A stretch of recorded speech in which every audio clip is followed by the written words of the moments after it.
আপনারা জানেন কুষ্টিয়া সদরের মনোনয়ন ঘোষণা করেছে বাংলাদেশ জাতীয়তাবাদী দল বিএনপির ইঞ্জিনিয়ার জাকির হোসেন সরকারকে। আসলে সত্য কথা বলতে কি, কুষ্টিয়া সদরের ৪৫ বছরের ইতিহাসের আলহাজ অধ্যক্ষ সোহরাবউদ্দিন হাঁটি হাঁটি পা পা করে কুষ্টিয়া সদর এবং কুষ্টিয়া জেলার বিএনপিকে জীবনের থেকে বেশি আগলে রেখেছেন। তার জীবনের মায়া করেন নাই, তিনি সংসারে মায়া করেন নাই।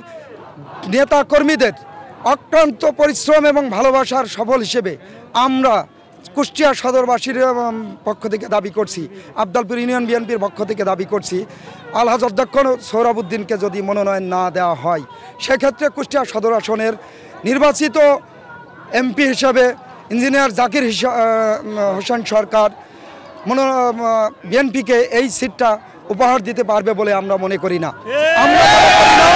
এই কারণেই মনে করি না, কারণ যে মানুষটা প্রতিটা কুষ্টিয়া সদরের 13টা ইউনিয়ন, 21 পৌরসভার 21টা ওয়ার্ড, সমস্ত ওয়ার্ডের ডোর টু ডোর যার রক্ত ঘাম শ্রমের বিনিময়ে আজকের বিএনপি প্রতিষ্ঠিত হয়েছে, জেলা বিএনপির প্রাণভমরা বলা হয়, কুষ্টিয়া সদরের মাটি ও মানুষের হৃদয়ের স্পন্দন আলহাজ অধ্যক্ষ সোহরাবউদ্দিন, তাকে বঞ্চিত করে উদীয়মান নতুন তরুণ নেতৃত্বের স্বপ্ন দেখছেন মুরব্বী বর্ষিয়ান রাজনীতিবিদ হিসাবে আমরা দাবি করছি কুষ্টিয়া সদরের মাটিতে কুষ্টিয়া সদর 3 আসনে আলহাজ অধ্যক্ষ সোহরাবউদ্দিনের বিকল্প নাই। আগামী দিনে যদি কুষ্টিয়া সদরের 3 আসনে সোহরাবউদ্দিন ব্যতীত অন্য কেউ এই আসনে ধানের শীষ প্রতীক নিয়ে আর যাই হোক নির্বাচিত হতে পারবে না।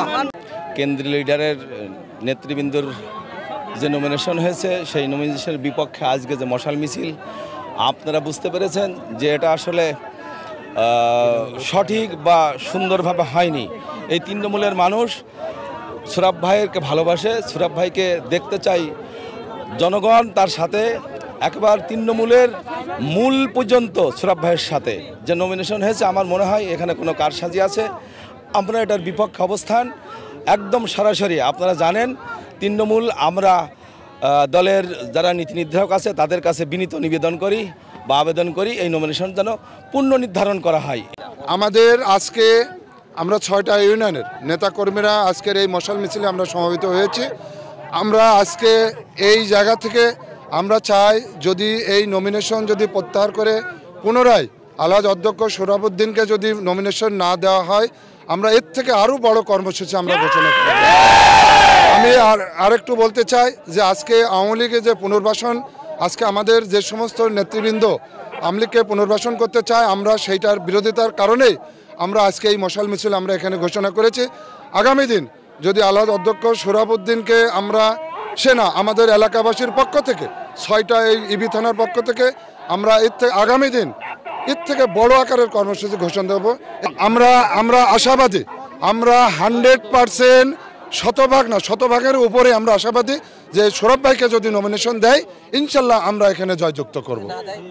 যদি না দেয়, আমার মনে হয় এখনো যে পরিস্থিতি আছে, এই ধানের শীষের যে নেতাকে দিয়েছে নেতাকর্মীরা এলাকায় নামতে পারবে বলে আমার ভরসা হয় না, বিশ্বাসও হয় না।